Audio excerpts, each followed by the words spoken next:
Bonjour à tous, bienvenue pour notre matinale, comment bien commencer la journée. Ce matin, je t'invite à une lecture qui se trouve dans la Genèse, au chapitre 12, versets 1 à 3. L'Éternel dit à Abraham, « Quitte ton pays, quitte ta famille et la maison de ton père, et va dans le pays que je te montrerai. Je te ferai devenir une grande nation. Je te bénirai, je rendrai ton nom glorieux, et tu seras une cause de bénédiction.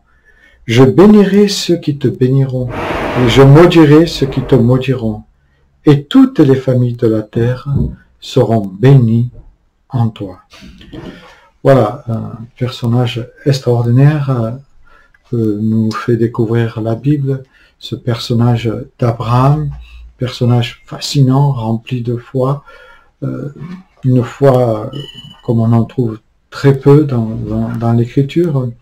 Et il nous est dit que Dieu lui est apparu, Dieu lui parle, Dieu lui dit de quitter son pays, et il entre dans une entière confiance et obéissance en ce Dieu inconnu.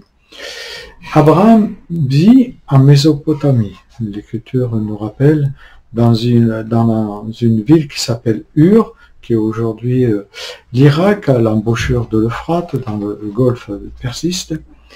Donc c'est une ville riche, où on pratique les échanges commerciaux, où il y a de nombreux contacts, à la base orientale du croissant fertile.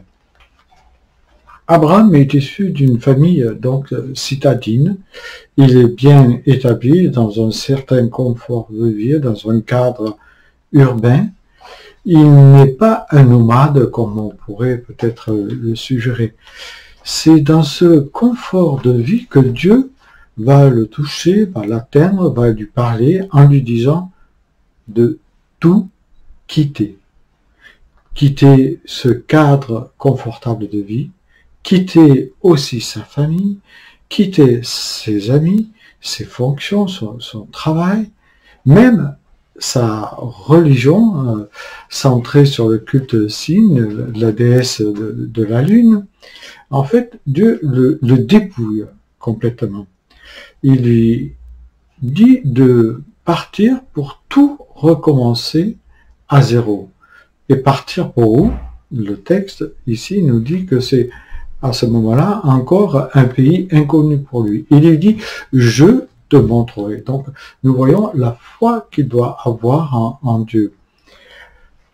Mais quitter tout, cela peut aussi signifier pour certains qui écoutent, pour certains d'entre vous, un appel à un ministère, laisser tout, laisser son travail, laisser peut-être sa famille, pour faire des études de théologie, afin d'être au service à plein temps pour le Seigneur.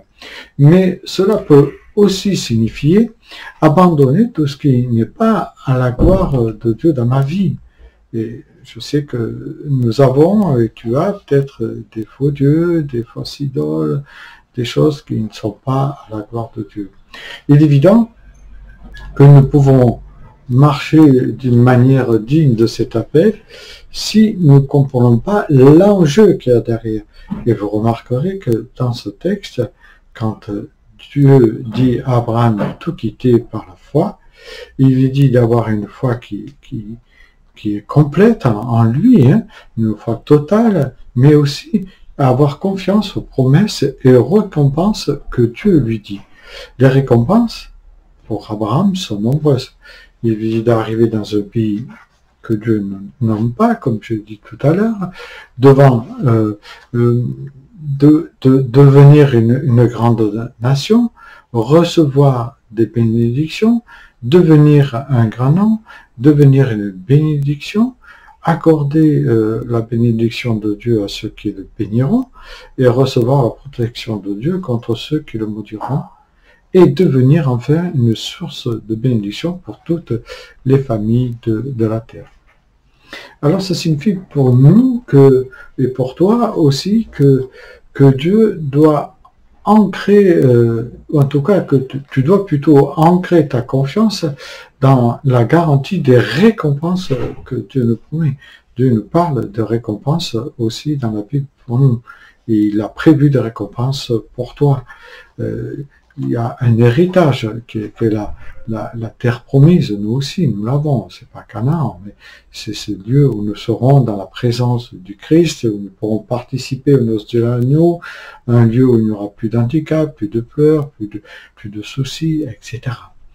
Mais il est vrai que l'obéissance à la bénédiction, pour faire ce chemin de l'obéissance à la bénédiction, il y a ce qu'on appelle le chemin de l'éducation. Si Dieu répond à la foi, il éprouve aussi notre foi parfois. Car le sentier de l'obéissance, il est souvent éprouvant, fait d'obstacles, d'épreuves, de soucis, de chutes, de doutes, etc.